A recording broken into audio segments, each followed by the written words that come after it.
अंधारल घरदार शिवार, अनाथ झाला ह्यो तुझा परिवार. नकळत काळ कोपला, सैर भैर झालं सार, अघटित घडणार. काळाळ घेऊन गेला देऊन जन्माची सजा, देवा कसा फासा ह्यो तुझा र, देवा कसा फासा ह्यो तुझा,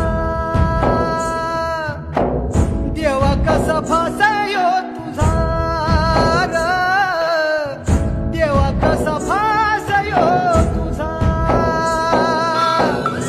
सगळी क्रिएशन बाकीच्यांची कलावंतांची सगळी थांबली चालते, पण शेतकऱ्याने जर आपलं पिकवणं थांबवलं तर जगाची वाट. त्यामुळं farmer is the best creator in the